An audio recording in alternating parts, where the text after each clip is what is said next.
sa atua karon nga pagpadayon sa atuang pagtuon in our Sunday school, putting our hope in God. Let us open our Bibles once again to the book of Proverbs, Proverbs 19, and we shall read verse 21. Proverbs 19 and verse 21.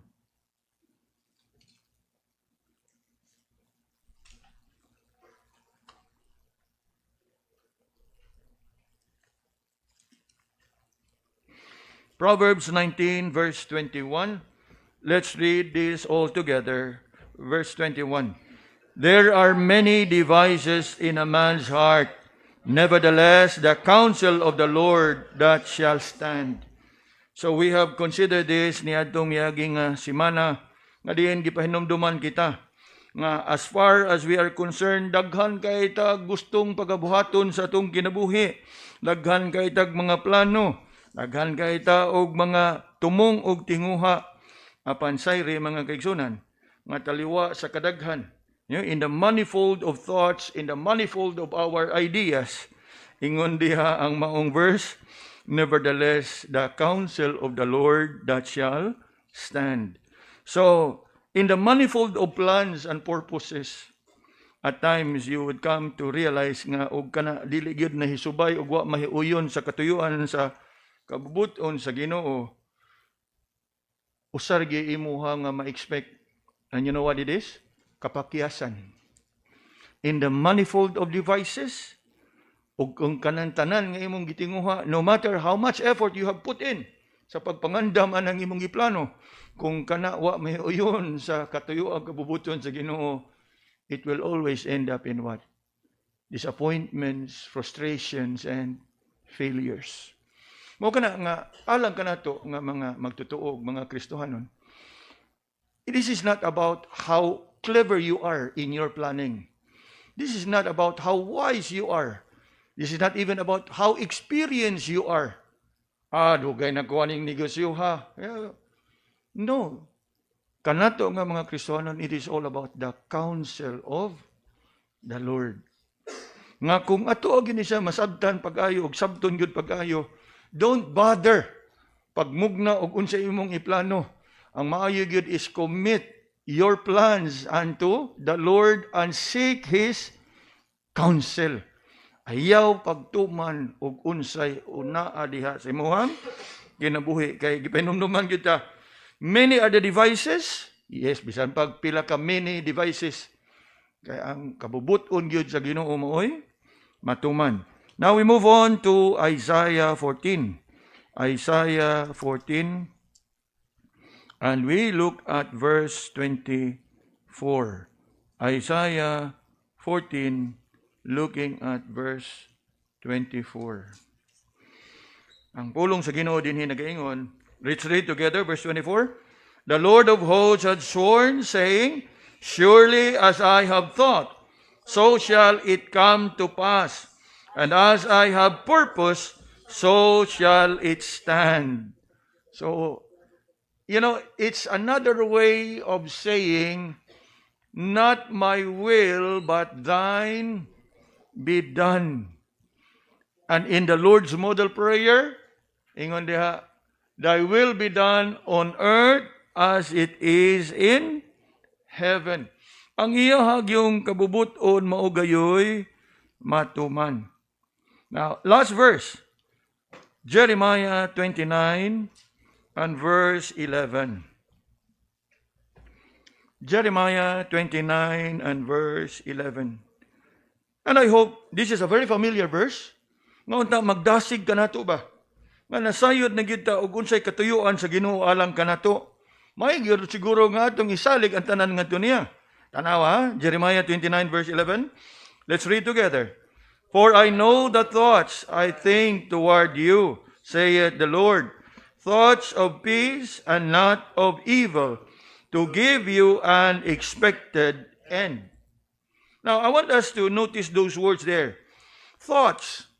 Thoughts. Ang kanang word nga thoughts, we always think of it as what? Mga plano, mga hunahuna sa Ginoo. But, sayri mga kaigsunan, when we talk about thoughts of God, it refers to not just His thoughts. But it refers to all that He has decreed, all that He has ordained, nga mahitabo sa imuhang kinabuhi. Nga whether you like it or not, ang iya hagyo mga plano o katuyuan sa imong kinabuhi, mao gayoy matuman. Mo bitaw ka na giingnan kita diha in Matthew chapter 6. Take no thought about tomorrow, what you shall eat, what you shall drink. Kay nga naman, nananadahan sa unahuna sa Ginoo, nga siya na'y mag-provide, ana. How many times have we read that verse? Take no thought. Upon how often do we take thought? And that word thought is, we are anxious.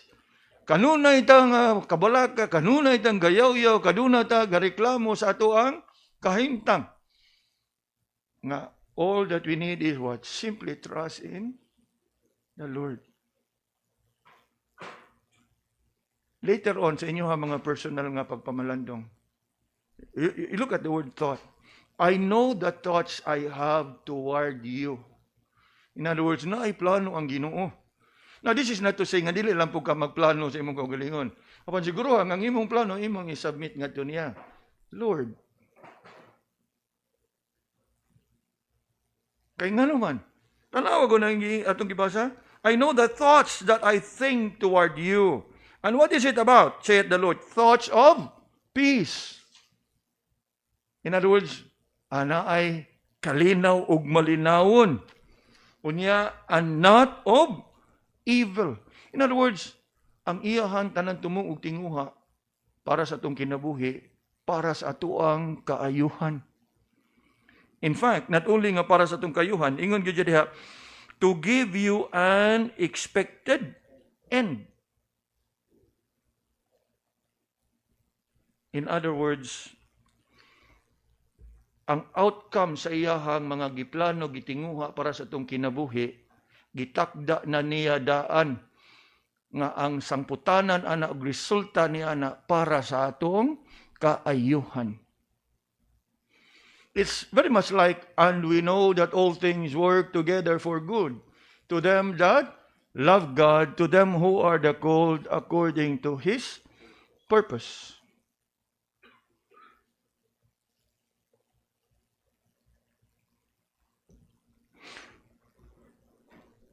Atong nalantawan, atong milabay nga semana, ang ikatulong nga reason. You can hope in God because He knows exactly what He is doing. Og tinuod, ang iyahang mga plano alang kanato, una, iyaha kanang gipadayag, haron nga ang iyahang ngalan mahimaya. We have considered that last week. God's plan mandates that He receive maximum glory. Nga kana bang imo na bitong maangkon ang dagaya nga panalangin gikan sa Ginoo, nga imong ibalik kadto niya, Lord, salamat gyud kaayo. And you know what? Mao nay ikahimuot sa Ginoo. Now, in our human relationship, kitang mga tao naanad ta nga magtan-aw og utang kabubuton. Kang kinsa sa mga tao nga nakahimo og pabor kanato, sa mga tao nga nakatabang kanato. Tinuod? Tinuod. Apan sayri mga kaigsunan, sa tanan nga panalangin og kaayo nga gibubo sa Ginoo diha sa imong kinabuhi, ang iya haragyon gipaabot diha nimo nga imo siyang ilhon, unya ikaduha, imo siyang pasalamatan, og ikatulo, imo siyang pasidunggan. Lord, salamat kaayo sa imong kaayo. Now, butang lang nato atong bag-o nga nahitabo nga linog niadto nga Martes. Diin ka mo dapitan na abti. Sa akong bahin, diha na ako sa akong katri, sa akong higdaanan. I don't know about you, og asa mong dapitan na abti atong linog. Pero sa pagkalinog, dili ba nga ang tanan atong gisangpit kinsa? Ginoo, Ginoo, Ginoo.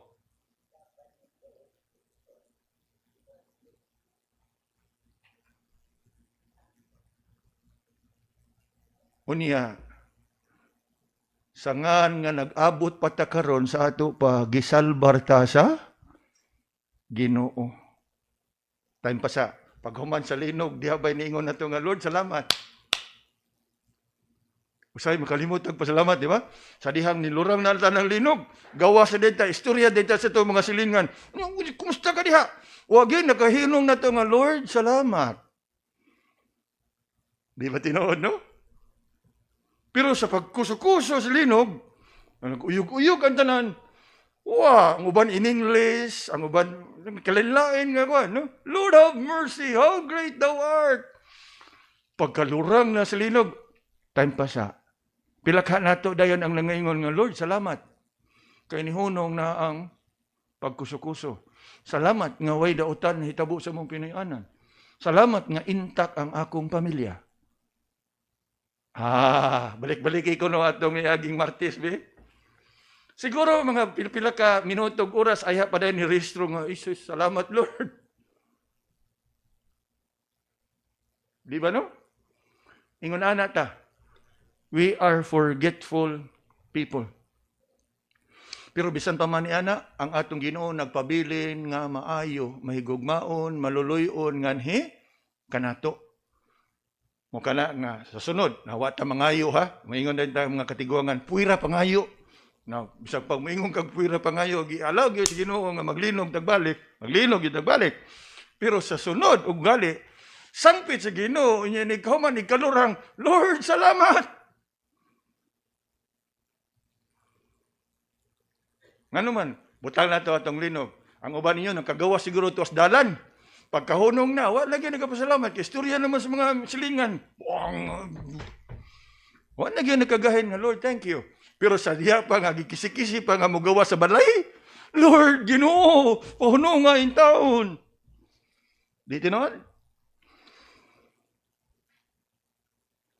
Di ba no? Nga gagmay ba nga pagtulunan nga angay na ito ang sabton ba nga kay ang katuyuan gyud Ginoo sa tanan nga iyang gibuhat nato mo ni that he receive maximum glory. Nga ato gyud siyang daygon og himayaon nga Lord, salamat sa imong grasya kaluoy. Now, I've written in today's exhortation, it is of the Lord's mercy that we are not consumed. Gani, og ingon pa ni Ma'am Pupilya nga ang iyang balay unsa to ma'am, hapit na mahugno. Oo. Pero hapit sa imong panlantaw. Pero by the mercies of God, intact. Mao gyapon sa amuha dinhi. Nga kami wa na magyumi makadagan dito sa gawas. Ang among mga silingan, ato mga silingan niya ng gawas. Pero gabaw mo silang gibuhat, gibidyuhan ang ato diring simbahan kay nga naman nakita man lang suga diha nga gatuya-tuya ana. Mo'y gibidyuhan.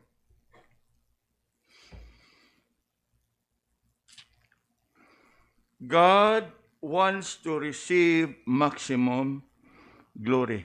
Apan ang ikaduha mga igsuon. Nindot ning ikaduha ingon diha. God's plan mandates that believers receive maximum good. Tanan nga iyang pagabuhaton para sa atong kaayuhan.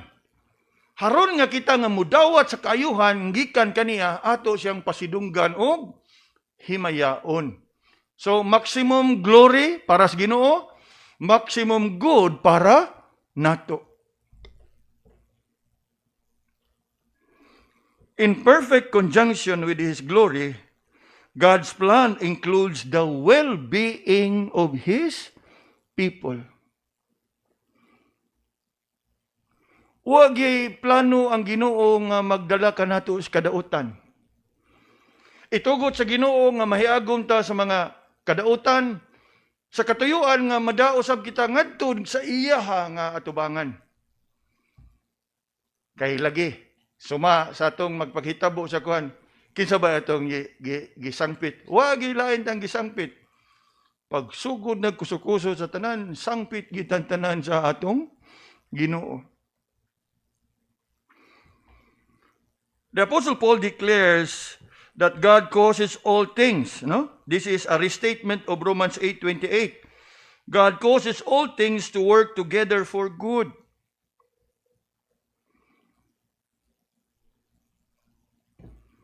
Nga bisan pa man sa mga sitwasyon ba nga mura og dili kay ka komportable. Gani murag naghatag kanimo og kasamok, naghatag kanimo og kabalaka. Apan taliwa niya na nga sitwasyon nga imong giatubang. Sayri mga kaigsunan nga naay katuyuan ang Ginoo. Ingon diha, God uses every circumstance and person in our lives for our spiritual betterment, to make us more like Christ. Granted, the good sometimes comes in the form of discipline, chastisement. Disiplinahon ka. Or it can also come in a form of trials. Yet, even these are for our good. Sa unsang katuyuan, that through repentance or endurance, we would grow stronger in the faith. Kay mao magyan ang katuyuan sa atong Ginoo. Nga ihatang kastiguhon, ihatang disiplinahon, haron nga makatunta sa ato ang mga kasaypanan, mudangop kita kaniya in repentance, ug madala og balik sa husto nga dalan.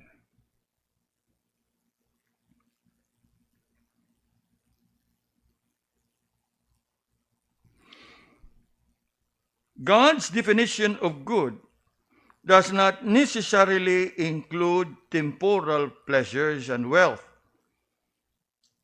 we so often desire.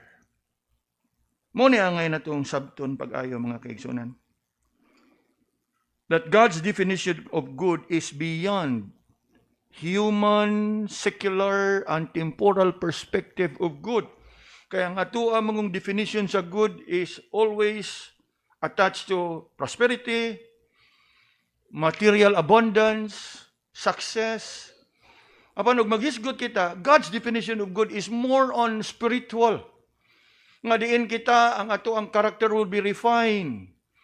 That we would grow to bear the fruit of the Spirit. That our life would reflect the image of the Lord Jesus. That we are being molded sa nagkalinlaing sitwasyon nga ato ang atubang o mahiaguman sa kada adlaw sa atong kinabuhi. Hangtod nga kita madala gayud diha anang gitawag ba nato og sanctification and becoming more and more conform into the image of the Lord Jesus. Ingon diha, in His perfect wisdom, God's plan merges both His passion for His glory and His concern for our good.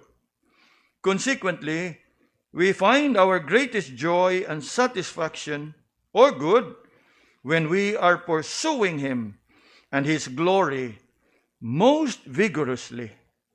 Because God's plan includes our good, we can rest confidently in Him and in His Word.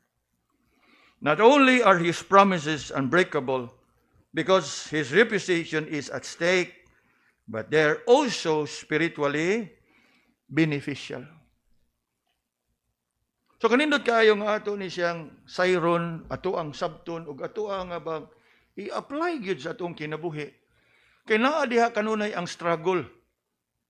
It's not about being ignorant sa kamatuoran sa pulong sa Ginoo, but it's all about our insisting ignoring of the truth that we have been hearing and learning from. I mean, pila ka tuig natang Kristohanon o pila ka tuig natang gatuon sa pulong sa Ginoo, we are no longer ignorant of God's Word. Our great struggle is we keep on ignoring God's Word. Munay dakong hagit. Gone are the days nga ignorante ang tao sa kamatuoran sa pulong sa Ginoo. I believe we have heard quite a lot of the truth of God's Word, but the problem is our heart. It's not about ignorance, but our ignoring of the truth of God's Word. How often, kadungog na ko na, kadungog na ko na, kadungog lagi ka, but what have you been doing? Did you apply it in your life? Sometimes, ang uba, maingon nga, ayaw ko istoryahe, ana, kay bata pa ka, Kristohano nako. Wa pa ka mataw, Kristohano nako. Butang na to pananglit, ug tinuod. Pero kumusta man lang imong Kristohanong pagkinabuhi? All this time, all these years, na kay tamdanan, gabasa ka pulong sa Ginoo. What have you been doing? You are not ignorant, but you keep on ignoring. Sumunay dako kayo nga hagit alang kanato. And so this morning, as we look at all these reasons that we Christians can confidently hope in God, please remember, you can hope in God because of who He is. You can hope in God because He is in control. And you can hope in God because He knows exactly what He is doing.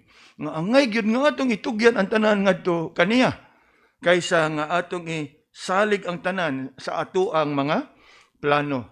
Remember? Man's many devices, but it is the counsel of the Lord that shall stand.